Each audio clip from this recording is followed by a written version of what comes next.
Shalom, selamat pergantian hari.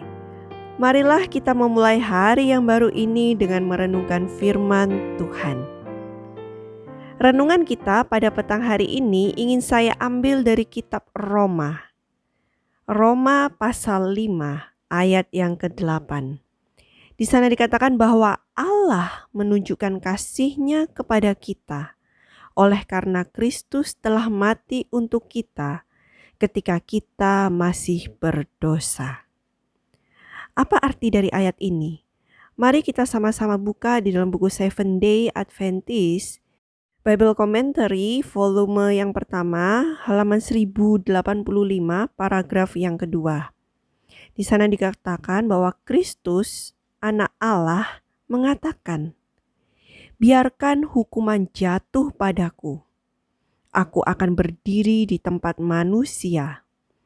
Biarlah mereka memiliki kesempatan kedua." Menarik sekali bukan? Bahwa Kristus rela menerima hukuman yang seharusnya menjadi hukuman kita.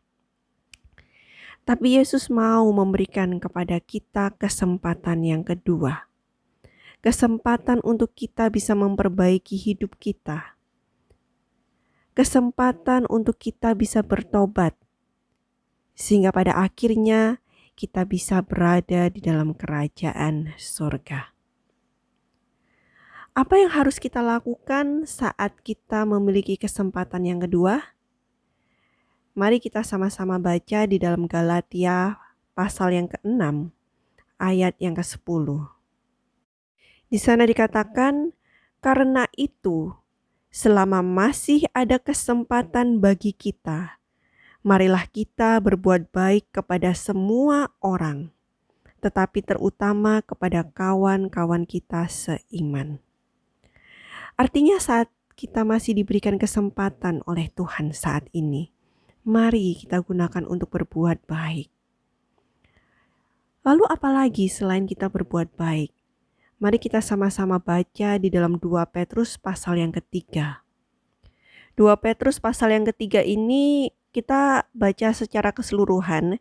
Sebenarnya ini menceritakan hari Tuhan.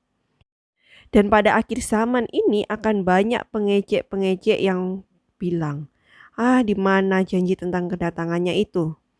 Ini seakan-akan kayak kita tuh bilang, mana Tuhan katanya mau datang sampai sekarang gak datang. Tapi ayat ini menarik, dia katakan gini, Tuhan tidak lalai menepati janjinya, janji kedatangannya ya. Ini di dalam 2 Petrus 3 ayat yang ke-9, saya bacakan. Tuhan tidak lalai menepati janjinya, sekalipun ada orang yang menganggapnya sebagai kelalaian. Tetapi Ia sabar terhadap kamu, karena Ia menghendaki supaya jangan ada yang binasa, melainkan supaya semua orang berbalik dan bertobat.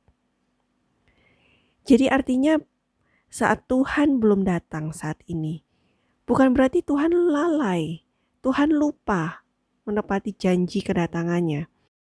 Tetapi Tuhan ini sabar terhadap kita, agar kita masih memiliki kesempatan untuk bertobat.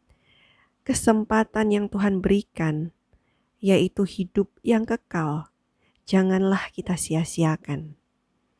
Saya ingin membacakan lagi di dalam 2 Petrus 3 masih ya, ayat yang ke-15.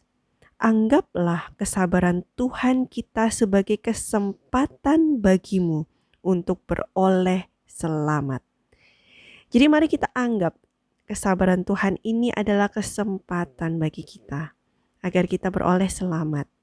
Jadi apa yang harus kita lakukan saat Tuhan sudah memberikan kesempatan kepada kita? Selain tadi Galatia mengatakan kita harus berbuat baik, ada satu lagi yang harus kita lakukan. Mari kita sama-sama baca di dalam 2 Petrus pasal yang ketiga, ayat yang ke-11 hingga yang ke-12. Di sana dikatakan, jadi jika segala sesuatu ini akan hancur secara demikian, betapa suci dan salehnya kamu harus hidup, yaitu kamu yang menantikan dan mempercepat kedatangan hari Allah. Jadi artinya Saat Tuhan masih memberikan kesempatan kepada kita, marilah kita hidup saleh, hidup suci di hadapan Tuhan. Kiranya renungan kita pada petang hari ini boleh mengingatkan kita semua. Saat kita masih diberi kesempatan kepada Tuhan, perbaiki karakter kita. Jangan pernah kita sia-siakan kesempatan yang sudah diberikan Tuhan untuk kita semua. Selamat pergantian hari dan Tuhan memberkati kita semua. Amin.